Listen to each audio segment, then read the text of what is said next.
ദൈവത്തിന്റെ അതിപരിശുദ്ധ നാമം വാഴ്ത്തപ്പെടുമാറാകട്ടെ.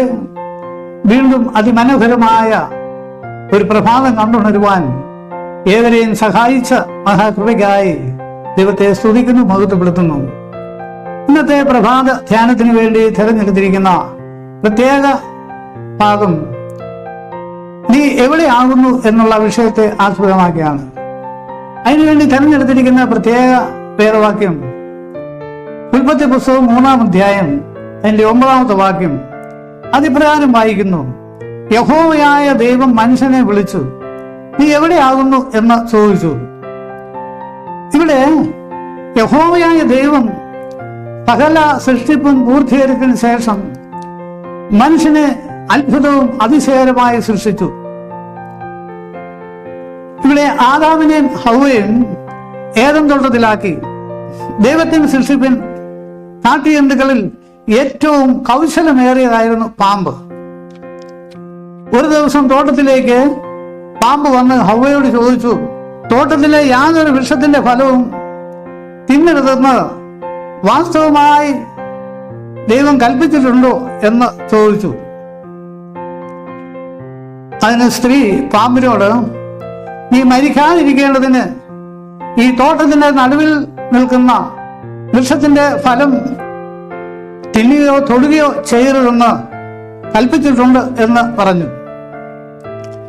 എന്നാൽ പാമ്പ് സ്ത്രീയോട്, നിങ്ങൾ തിന്നുന്ന നാളിൽ മരിക്കുകയില്ല, നിങ്ങളുടെ കണ്ണുകൾ തുറക്കും, നിങ്ങൾ നന്മ തിന്മകളെ അറിയുന്നവരായി ദൈവത്തെ പോലെ ആകും എന്ന് പറഞ്ഞു. ഈ വൃക്ഷത്തിന്റെ ഫലം കാണാൻ ഭംഗിയുള്ളതും ജ്ഞാനം പ്രാപിപ്പാൻ കാമ്യമാവുന്നു എന്ന് കണ്ടു. സാത്താനായിരുന്ന പാമ്പിന്റെ ഉപദേശം കേട്ട അവസരത്തിൽ ഹവ്വ പഴം പറിച്ചു നിന്ന് ആദാമിനും കൊടുത്തു.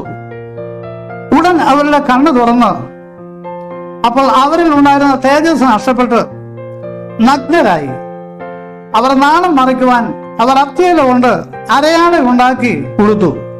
വെയിലാറിയപ്പോൾ യഹോവയായ ദൈവം തോട്ടത്തിൽ നടക്കുന്ന ഒച്ച കേട്ട് അവർ നഗ്നരായിരിക്കൊണ്ട് വൃക്ഷങ്ങളുടെ ഇടയിൽ ഒളിച്ചു. അപ്പോൾ യഹോവയായ ദൈവം, നീ എവിടെയെന്ന് ചോദിച്ചു. അതിന്, തോട്ടത്തിൽ നിന്റെ ഒച്ച കേട്ട് ഞാൻ നഗ്നനായതുകൊണ്ട് ഭയപ്പെട്ട് വൃക്ഷങ്ങളുടെ ഇടയിൽ ഒളിച്ച് എന്ന് പറഞ്ഞു. ഇവിടെ യഹോവയായ ദൈവം പറഞ്ഞ വാക്കുകൾ കേൾക്കാതെ അനുസരിക്കാതെ പാമ്പിന്റെ വാക്ക് കേട്ട് മനുഷ്യൻ പാപം ചെയ്തു എന്ന് നമുക്ക് മനസ്സിലാക്കാവുന്നതാണ്. അവരുടെ മുൻപിൽ രണ്ട് കാര്യങ്ങൾ ഉണ്ടായിരുന്നു: നന്മയും തിന്മയും. ദൈവത്തിന്റെ വാക്ക് കേൾക്കാതെ അവരുടെ തിരഞ്ഞെടുപ്പ് പരാജയപ്പെട്ടു പോയി. ആ പരാജയപ്പെട്ട മനുഷ്യനെ രക്ഷിക്കുവാൻ വേണ്ടി ദൈവപുത്രനെ ലോകത്തിലേക്ക് അയച്ചു. യോഹന്നാൻ സുവിശേഷം 3-ാം അധ്യായം അതിന്റെ 16-ാം വാക്യം ഇപ്രകാരം പറയുന്നു: തന്റെ ഏകജാതനായ പുത്രനിൽ വിശ്വസിക്കുന്ന ഏവനും നശിച്ചു പോകാതെ നിത്യജീവൻ പ്രാപിക്കേണ്ടതിന് ദൈവം അവനെ നൽകുവാൻ തക്കവണ്ണം ലോകത്തെ സ്നേഹിച്ചു. മാനവജാതിയുടെ രക്ഷയ്ക്ക് വേണ്ടി പിതാവായ ദൈവം തന്റെ പുത്രനെ ലോകത്തിലേക്ക് അയക്കുകയും ആ കർത്താവായ യേശു ക്രിസ്തുവിൽ കൂടി നമുക്ക് രക്ഷ പ്രാപിക്കുവാൻ സാധിക്കുകയും ചെയ്യുന്നു എന്ന് നമുക്ക് മനസ്സിലാക്കുവാൻ സാധിക്കുന്നു. ആയതുകൊണ്ട് നമ്മുടെ പാവങ്ങൾ എത്ര കടിച്ചുവപ്പായിരുന്നാലും ധൂം പോലെ വെളുപ്പിക്കുന്ന വലുവനായ സ്വർഗത്തിലെ ദൈവം, രക്താംബരം പോലെ ചുമന്നതായിരുന്നാലും പഞ്ഞു പോലെ വെളുപ്പിക്കുന്ന വലുവനായ സ്വർഗത്തിലെ ദൈവം, ആ ദൈവത്തിന്റെ സന്നിധിയിലേക്ക് നമ്മളെ തന്നെ സമർപ്പിക്കുമ്പോൾ ദൈവം നമുക്ക് രൂപാന്തരം തരികയും ദൈവ മനുഷ്യനായി ദൈവമുള്ളവനായി മുൻപോട്ട് നീങ്ങുവാൻ തക്കണം സഹായിക്കുകയും ചെയ്യുന്നു. ഇന്ന് പ്രഭാതത്തിൽ ദൈവം നമ്മളോട് ചോദിക്കുകയാണ്, നീ എവിടെയാകുന്നു എന്ന് ചോദിക്കുമ്പോൾ നമുക്ക് ദൈവത്തോട് ഉത്തരം പറയുവാനായിട്ട് സാധ്യമാകുമോ?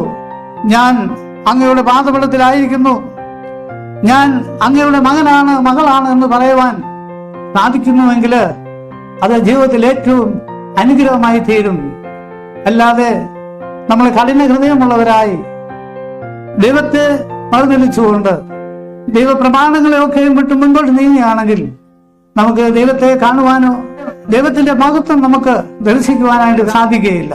അതുകൊണ്ട് നമുക്ക് ലഭിക്കുന്ന സമയം നാം ദൈവത്തിൽ സമർപ്പിച്ചുകൊണ്ട് നാം മുൻപോട്ട് നീങ്ങുമ്പോൾ നമ്മുടെ പാവങ്ങൾ എത്ര ആയിരുന്നാലും ശരി, ദൈവം ക്ഷമിക്കുന്ന വലിയവനായ ദൈവമാവുന്നു എന്ന് നമുക്ക് മനസ്സിലാക്കുവാൻ തക്കവണ്ണം സഹായിക്കുന്നു. ഈ തിരുവചന ഭാഗങ്ങളാൽ ദൈവം നമ്മളെ എല്ലാവരെയും അനുഗ്രഹിക്കട്ടെ.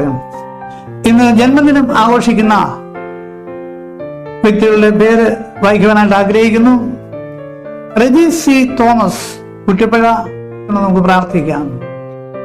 ഞങ്ങൾ ഏറ്റവും അതിവാത്സല്യമായി സ്നേഹിക്കുന്ന ദൈവമേ, സ്വർഗസ്ഥ പിതാവ്, നല്ല കർത്താവേ, ഈ നല്ല സമയത്തിനായി സ്തുതിക്കുന്നു, വാഴ്ത്തുന്നു. ആമേൻ കർത്താവേ, പ്രത്യേകിച്ച് ഇന്ന് ജന്മദിനം ആഘോഷിക്കുന്ന മക്കളെ പേരുപേരായി തിരുസനിലേക്ക് വെക്കുന്ന കർത്താവേ, ഇത്രത്തോളം തന്റെ മക്കൾ ആയിരിക്കുന്ന കർത്താവേ, ലഭിക്കുന്ന സമയങ്ങളിലും ആ ദൈവിക നന്മകൾ പ്രാപിച്ചുകൊണ്ട് ദൈവത്തിൽ ആശ്രയിച്ചുകൊണ്ട് മുൻപോട്ട് നീങ്ങുവാൻ കർത്താവ് സഹായിക്കുമാറാണെന്ന് പ്രാർത്ഥിക്കുന്നു. അവരുടെ കുടുംബങ്ങളെയും കർത്താവ് അനുഗ്രഹിക്കുമാറാണെന്ന് പ്രാർത്ഥിക്കുന്നു. കേട്ട തിരുവചനത്തിനായി സ്തോത്രം ചെയ്യുന്നു. ദൈവമേ, അത് ഞങ്ങളുടെ ജീവിതത്തില് ഏറ്റവും അനുഗ്രഹമായി തീരുവാൻ തക്കവണ്ണം സ്വർഗം സഹായിക്കണം, അനുഗ്രഹിക്കണം. യേശു ക്രിസ്തുവിന്റെ നാമത്തിൽ ചോദിക്കുമ്പോൾ കൃപയോട് കേൾക്കുമാറാണമേ. ആമേൻ. അതിമനോഹരമായ ഒരു ദിവസം നേർന്നുകൊള്ളുന്നു. ദൈവം നമ്മളെ എല്ലാവരെയും അനുഗ്രഹിക്കട്ടെ.